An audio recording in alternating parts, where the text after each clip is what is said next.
Hello, my Belfast Thousand Nation. How's everyone doing today? I don't know. I've lost something. I don't even know what I lost. My mind. I've lost my mind. No. Hey, it's a new day for me. It's going to be a weird one. All right. This video is from Coffeehouse Crime. It is titled "Family Horror: The Strange Case of Cameron Rogers." This was actually suggested by a subscriber quite a while ago. I know I'm just now getting to it, but I had plans on this whole 4 videos a week, and it just kind of fell into my overall plan. Let's just act like I knew what I was doing the whole time, okay? Yeah. Let's go ahead and get into today's story. I'm just trying to make myself look better than what I am. Don't judge me. Don't judge me. Okay. Let's get into today's story. Go ahead, turn the mics down low, put on something comfy, call up with something special, and let's get, I don't know, intrigued. Yeah, let's get intrigued this time. I'm intrigued. What did you feel you would accomplish by killing them? Nothing. Nothing, eh? Okay.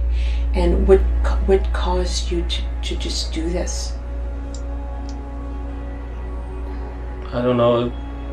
This is Cameron Rogers, and this surveillance camera shows the moments in which he awkwardly confesses to murdering his mother and father. Through this case, it will become evident to you that Cameron is a very disturbing individual. But what caused him to commit such heinous actions to those who loved him the most? And what were the horrific events which unfolded on that fateful day? Good morning, good afternoon, or good evening, my friends. My name is Adrian, and welcome back to another video by Coffeehouse Crime. Today we're looking at the case of Cameron Rogers. The surveillance footage capturing Cameron's confession is quite notorious in Canada. But what exactly was the story behind it? And by the way, did you know that I post solved, unsolved, and strange cases here weekly? So if that's your kind of thing, please consider subscribing to Coffeehouse Crime. We're diving straight into this one, my friends, so please grab a coffee and sit back. And I already have, good sir. I have already subscribed to you guys. Show the people that I react to love, as well you guys should too. That's right. Go to these people's videos if you don't like hearing my beautiful voice for some odd reason. I always leave the link to the description of any video that I do in the description.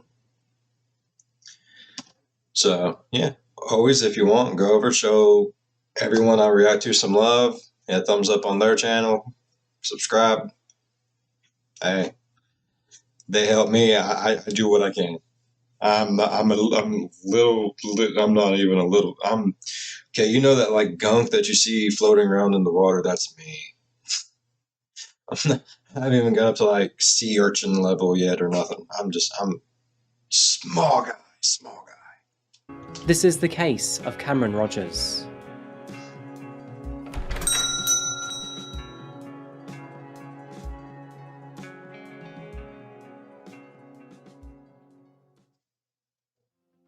Today, we once again travel to the vast and rugged lands of Canada. Canada is a country that is often covered here on Coffeehouse Crime, but Canada is actually one of the safest countries you could live in.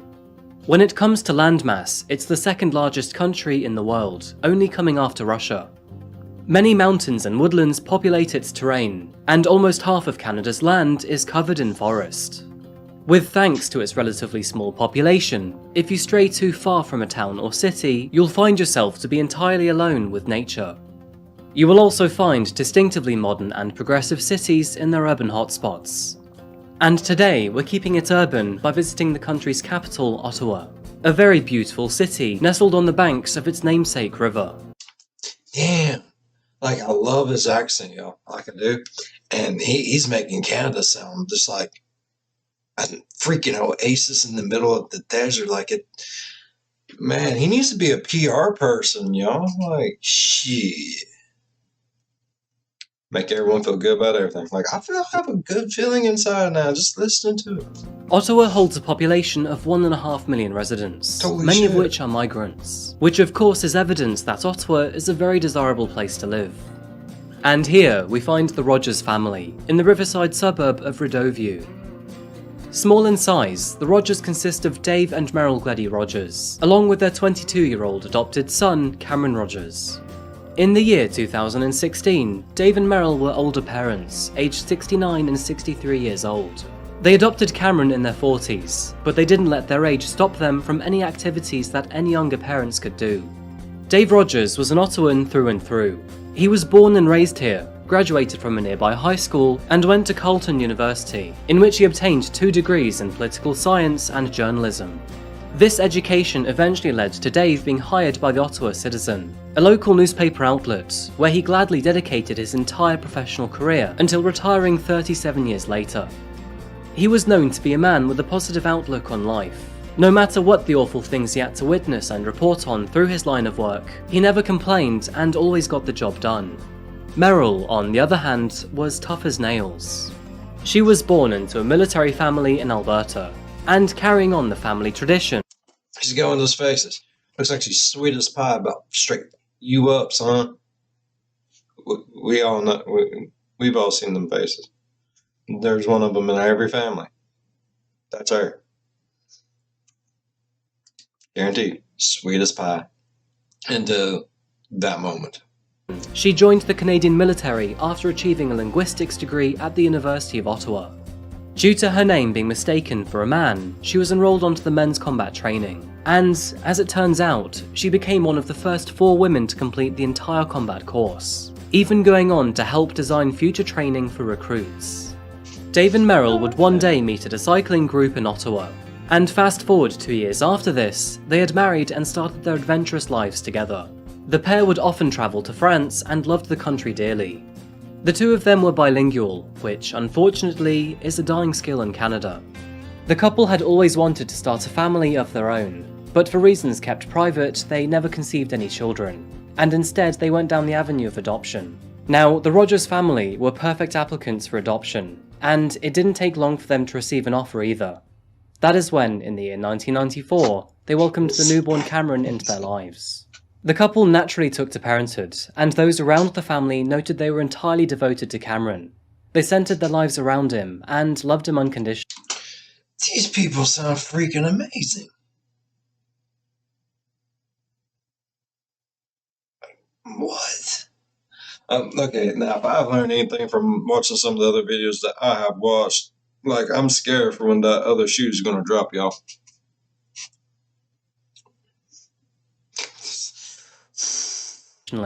They always gave him their full undivided attention, so when Cameron began to struggle at school, they suspected that maybe he had some learning difficulties. Their son was eventually diagnosed with ADHD and expected autism, but this diagnosis didn't affect their love for Cameron in the slightest. They were simply better able to support him and his needs. Cameron grew up seemingly happy, and his parents gave him many fantastic experiences and opportunities. Some of those being trips overseas, cruises, and plenty of time in Canada's great outdoors. But after graduating from high school, Cameron didn't know what he wanted to do with his life, nor did he seem too bothered to find out. This worried Dave and Merrill, so eventually they convinced him to enroll into college, where, just like myself, he studied mechanical engineering. Although Cameron agreed, he saw this decision as his parents trying to control him, when in reality, they were trying to set Cameron up for a bright future. You see, they were getting older, and wanted to make sure that Cameron could provide for himself. Although his education would help build a career and provide financial support in the future, Cameron also wanted to get a part-time job while studying. But Dave and Merrill didn't think this was a good idea, and instead, they wanted him to focus on his studies. In their warm-hearted nature, they therefore decided to make a generous compromise. Whatever he wanted to buy, he could get for free, in return for some gardening work or household chores. But Cameron absolutely hated this arrangement. He didn't like the idea of having to specify what exactly he was buying all the time. Granted, Dave and Merrill were simply trying to help out, but this didn't mean much to Cameron. He didn't have any desire to complete his course anyway. Resentment followed Cameron. In his mind, his parents controlled his every move, and whether that be his studies, his finance, or his job, that feeling stayed with him. As a result, arguments frequently broke out between him and his parents, often resulting in shouting and screaming between the three. But despite this, nothing... I mean, That happens. Like, if I could build a time machine and go back in time and redo half the shit that I put my parents through, I would totally do it. But you don't get those things when you're that young. Like, the doesn't really dawn on you how big of a piece of shit you really are until, like, you're older. It's like, damn, I'm an asshole. I need to do something about that. So, you know, all kids come to it in their own time. I have a feeling when he came to it, it was too damn late, though. That's just my feeling. You know, I feel it in my skeleton bones. It's gonna be bad. It's gonna be so bad. Nothing ever changed. It was always the same old story. This frustration grew over time, and although Cameron could just about control these emotions below the surface, it was only a matter of time before these feelings would boil over. Even still, the consequence to all of this would be far greater than anyone could have ever imagined. Oh shit.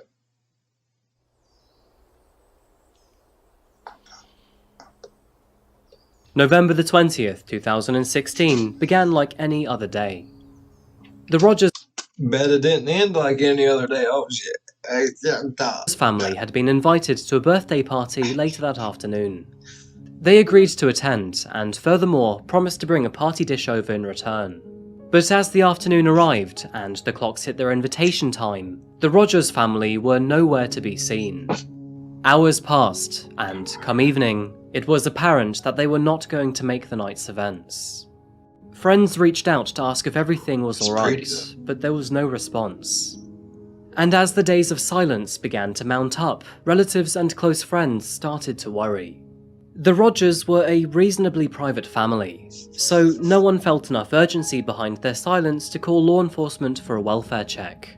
Maybe they'd taken Cameron out of town for the week. Saying that, some of the neighbours did recall seeing a dim light coming from one of the bedrooms at night, but maybe it was on a timed switch.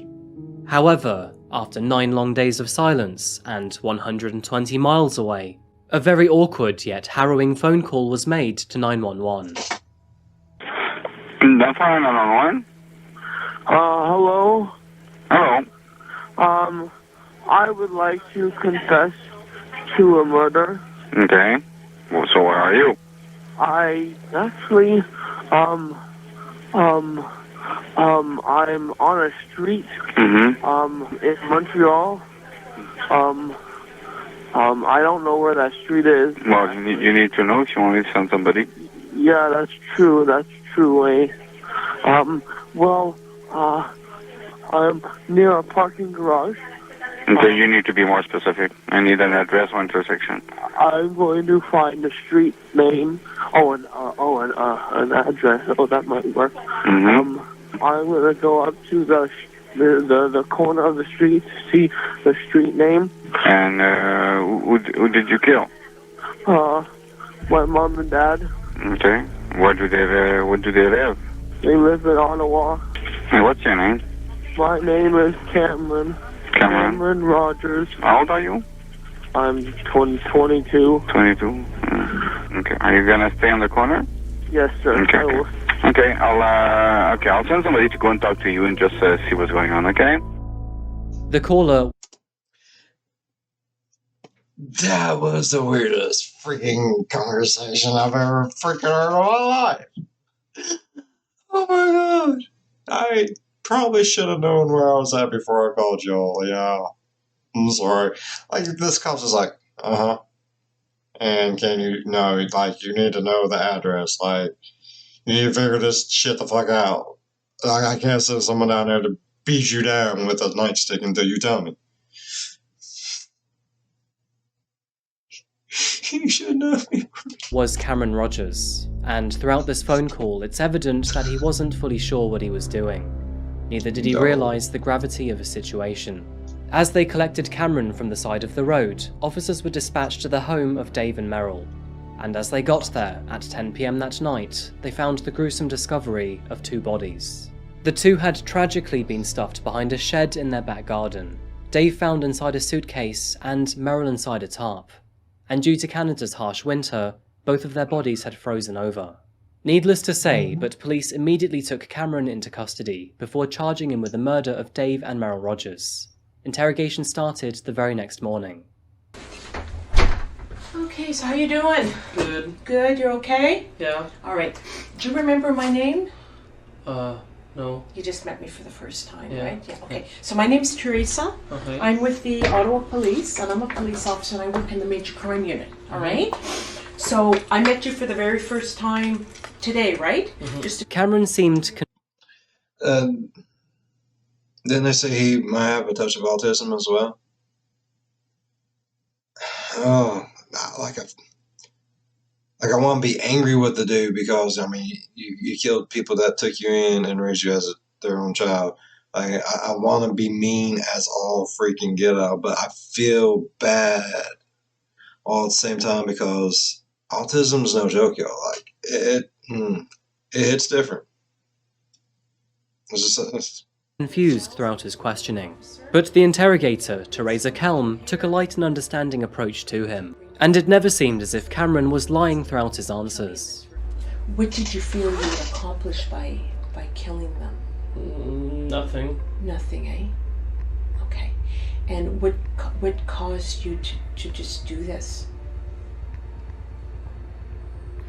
I don't know, it was... Although Cameron was stuttering, he never hesitated to tell the interrogator what she wanted to know.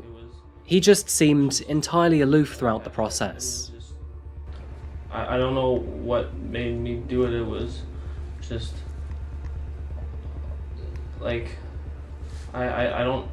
So, what exactly happened to Dave and Merrill Rogers? And what had caused Cameron to murder his loving parents? It turns out that on the first day of the family's silence, Merrill was preparing herbs, which she would add to the dish she was planning to take to the party. With Cameron nearby, she had asked him if he could cut the melon for her, which he begrudgingly accepted. The family had one of their usual arguments the previous night, and, unfortunately, even after sleeping, Cameron was still in a bad mood over it. Cameron took the melon and laid it down on the chopping board. Selecting a knife from the drawer, he began to cut away, all while ruminating over the events of last night. He was sick to the teeth of being told what to do, and wanted to be able to live his life his own way. While staring down at the knife, slicing through the melon's flesh, his mind deviated into the realm of disturbing thoughts. He began to fantasize about how easy it would be to turn to his mother and use the knife on her. If his parents were no longer around, they could no longer control him, after all. I guess this is one thing I'm just trying to understand. So you're cutting melons, and what was your mom doing? She was like doing something, some kind of herb thing. I don't know what it was. It was just she was grinding herbs or something. Okay. And how was that morning? This was around 11 o'clock. So what was going on that morning in the house? I don't know. I mean, like, what was... Did you have an argument with your parents, or...? Well, I mean, the whole upstanding, or not upstanding, the whole, like, disagreement about school and work and all that was just hanging over me, and I mean, I guess, like, I mean, we've had arguments before. Okay. And heated, yelling ones, and I guess just at that time when the cloud broke, I was chopping a melon. After 50 minutes of absurd deliberation, Cameron's decision was finally made. He wandered over to the garage and collected a wooden stake. Although the stake's purpose was never intended for violence, that would unfortunately all change.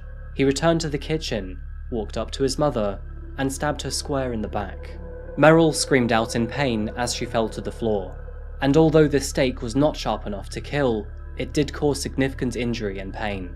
Cameron's actions would not go unnoticed, as David heard his wife screaming from across the house. The frightened man stood up and rushed towards the kitchen, only to find Cameron standing above Merrill.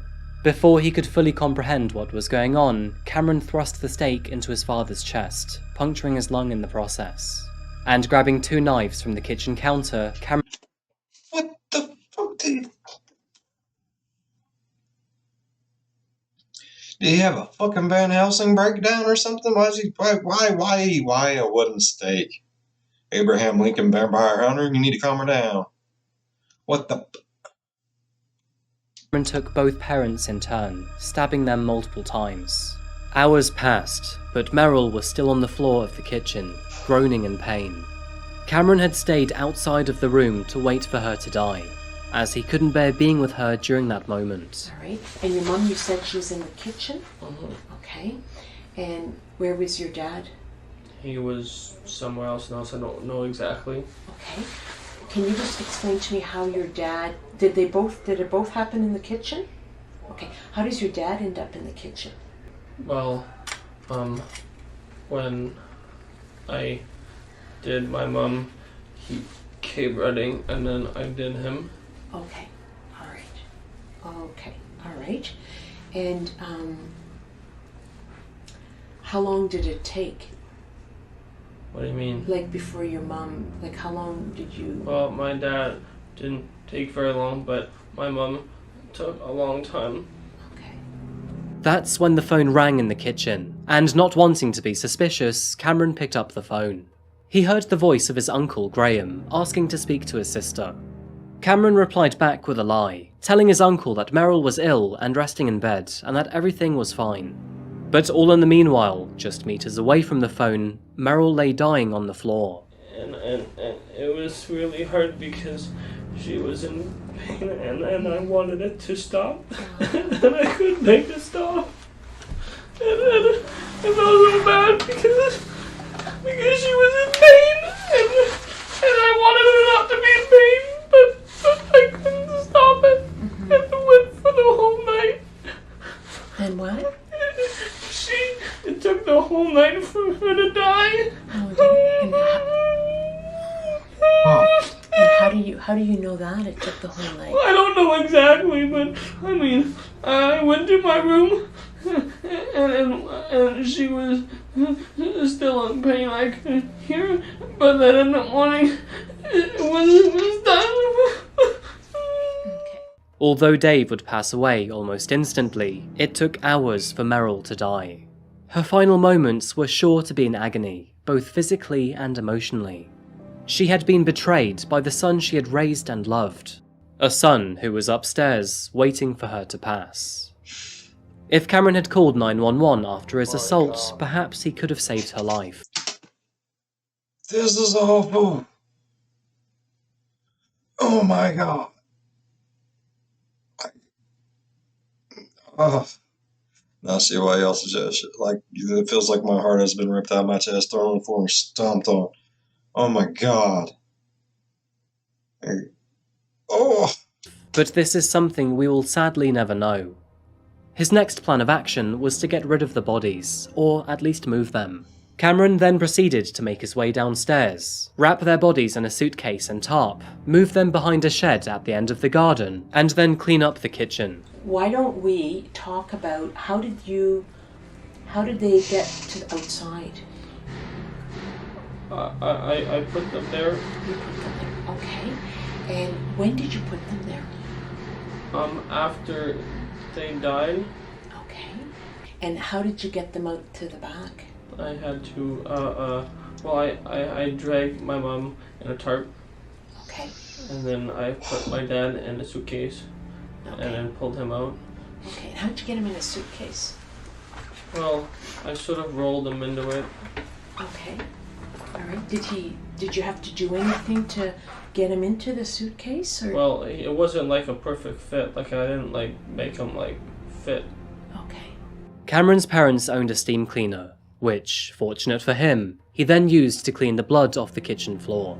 He then discarded the knives and the broken steak, dumping them in the family's waste bin in the garage. Cameron's strategy to conceal his crime was almost as poor as his decision to take his parents' lives. Despite his cleaning efforts, he had no plan or intention to evade the law. He simply didn't want the extended family to see their bodies. Cameron stayed in the house for an entire week after murdering his parents, and during that time he spent most of it in his bedroom, only entering the kitchen to grab some food or a snack. Throughout his week-long hibernation, he then pondered what his next move would be. He knew that he couldn't stay in Canada, as no doubt he would be caught, but perhaps if he could cross the border, he would have a chance of starting a new life. Much like the decision to kill his parents, these thoughts were naive, impulsive, and thoughtless, but it's precisely what he would attempt to do. And so, after a week of deliberation, he emptied the contents of his mother's purse, took all the money he could, and left. Right, so we're just going to try to figure, how did you get to Montreal? Took the train. Oh, you took the train, okay. And then how did you get from your house to, which train station did you go to? Tremblay. Tremblay Road, okay. And how did you get there? I drove. You drove whose vehicle? My mom's. Your mom's. And why didn't you just drive to Montreal? Well, I have to pay for gas. Okay. And I mean, I didn't know if I didn't know, I probably could have, but I mean, if I had to pay for more gas, I wouldn't really be able to pay for more gas. Right, okay. So you then took the train to Montreal? Yeah. And when did you arrive in Montreal? At 8:30 on Monday. Once in Montreal, Cameron purchased a bus ticket to New York. However, while at the border, he declared that he was looking to move to the US, and was therefore asked to present a visa, which obviously he could not produce. You see, Canadians don't need to produce a visa if they are simply visiting the United States. So, telling the officers at the border that he intended to move was very strange, and indicates how little he thought through his plan. Lost and alone, and with nowhere to go, Cameron wandered around the streets of Montreal trying to decide what to do next. The day was getting long in the tooth, and Cameron, he was tired. So at 9:15 PM, and 8 long days after murdering his parents, he decided to call 911. Everything that Cameron would later confess to was sadly proven to be a morbid reality, and in the 5 days that forensic teams had spent in the house, they found all the evidence required to incriminate him. And as for a motive as to why he killed David Merrill, there strangely wasn't one. Even during his interrogation, Cameron failed to highlight any strong reasoning. So I know you're cutting melons, and that was about at 11 o'clock on the Sunday morning. Yeah. What caused you to do that? Like, it was something said or done or... No, it was literally just a spur of the moment. I don't even know. Like, I'm pretty sure, if I remember correctly, took me 50 minutes of going back and forth about to do it and then not to do it. Okay, all right. What was causing you to want to do it? Why is it you're thinking you wanted to do it? I don't remember. Okay, all right. Following, well, all of this, Cameron was charged with 2 counts of first-degree murder, to which he would plead not guilty. His defense reasoned that it was a spur-of-the-moment crime, and that his diagnosis of autism meant he had diminished responsibility for his actions. This is despite him saying he only had slight autism during his interrogation. Cameron's defense didn't go well. His confession had highlighted that his crimes were not spur of the moment, since he had carefully weighed up his actions for almost 1 hour before proceeding. Leaving his mother to suffer on the kitchen floor for several hours, instead of calling for emergency help, would also prove his dangerous nature. Cameron also attempted to hide the bodies, made an effort to get rid of incriminating evidence, and had even tried to flee, all of which is evidence that he knew his actions were morally wrong. Cameron's trial began in December of 2018. The prosecution opened the trial by making their statements, and next it was time for Cameron's defense to speak.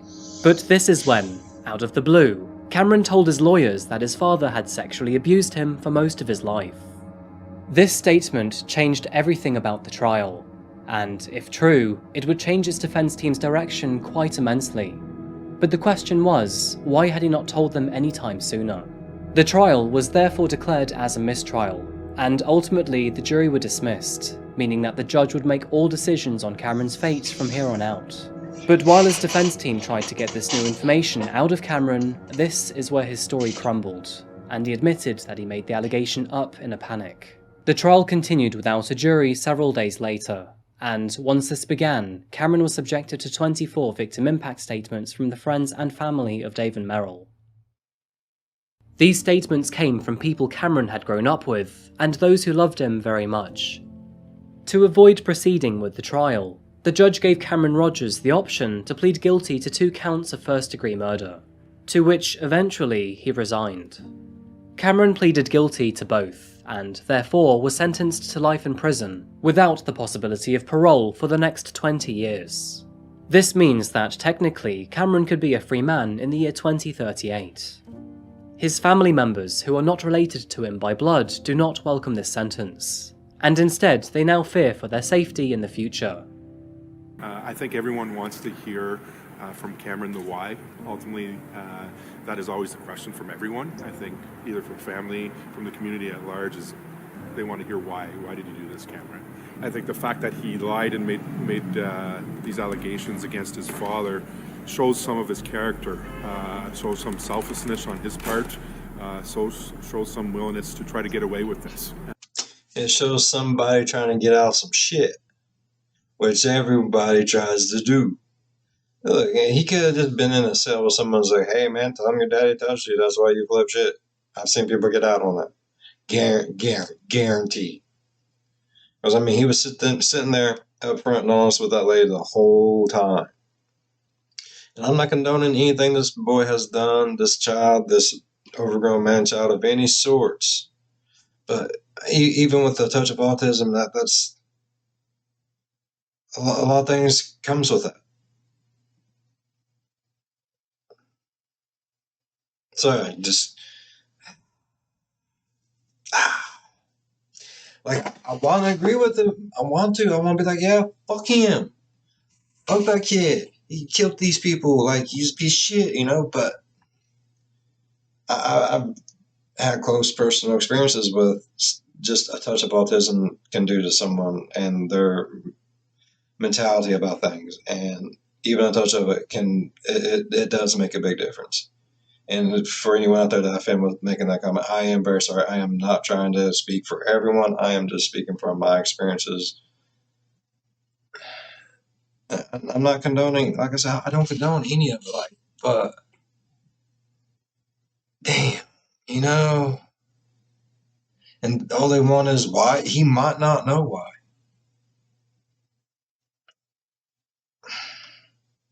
So I'm just like I say all the time, opinions are like assholes. Everyone's got one, and everyone thinks theirs smells better than the next person. And trust me, they don't. It all smells like ass. Knee slapper, sorry. And that was shown at the onset. I fear for the day he is released. I do. A lot of our extended family does. There were victim impact statements from family on the West Coast, family in the southern U.S. They're all very scared for us. Because realistically, one day he will be released. I'm not sure that I fully agree with Graham here, as, at least to me, it appears that Cameron requires psychological evaluation and support much more than he deserves to be feared.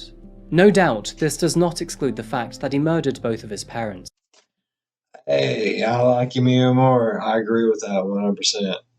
I'm not saying he needs a slap on the wrist or nothing, but I think there's more to his situation than just let's lock him up and throw away the key. I like this guy. And following his actions is dangerously unpredictable. But watching the full hour video of his interrogation highlights a man who cannot fully comprehend or grasp his actions, and is genuinely remorseful. To add contrast to this, Cameron's actions were not instantaneous, as he spent almost an entire hour weighing up the idea, enough time to realise that his plans were cold and heartless. It is a very interesting discussion point, and one that I'm sure will bring many opinions to the table. But regardless, all opinions... I brought my opinion, bro. Yeah. Opinions arrive at the same conclusion. As the sun goes down, we remember our real victims to this case, Dave and Merrill. Yes. For unknown reasons, Cameron had a misfortunate 100%. start to his life, but Dave and Merrill were there to do their best and give him a second chance. They adopted Cameron as a newborn child, and loved him unconditionally through every good and bad moment of his life. From the very first time he could stand up, and all the way through to graduating high school, they were there for him every step of the way. Dave and Meryl devoted 2 decades of their lives to Cameron, but their love and care would be thrown back in their faces in the most violent and cold way possible. We're happy this is resolved. This is a horrible family tragedy. We never expected ever to find ourselves in such a situation. Through their friends, their family, and the church, Dave and Meryl will be sorely missed. And many of those who also loved Cameron will now forever resent him. Cameron will have the chance to be released from prison at the age of 42, and although authorities do believe that he can be rehabilitated, he will first have to live the next quarter of his life in miserable loneliness. An all too expected price for murdering those who loved you the most. Thank you so much for watching another video today by Coffeehouse Crime. If you found this case interesting... Thank you, bud. Like, damn. I wanted to cry like 5 different times. I ain't one freaking lie, bro. Okay. I agree. Like, I do believe he should do his time, serve his crime, do the crime, serve his time, all that good shit. I do believe that. But I agree 100%. I don't think he needs to be in there for the rest of his life. I think to me, this is my opinion. I think there's more of an underlying cause or reason behind that. Like I said, I have a soft spot for certain situations. So, like I said, opinion are like assholes. Everyone's got one, and everyone thinks theirs smells better than the next. So, there's my stinky asshole. I mean, he's right, though. Like, he did seem remorseful. He did seem generally sincere about the whole thing. Like, and you can even tell, like, it took, like, a real moment of holy shit before he actually started to break that. I've seen that. And it's not because he's cold-hearted or anything. It's just emotions are cycled through differently. Like I said, even a touch of autism is...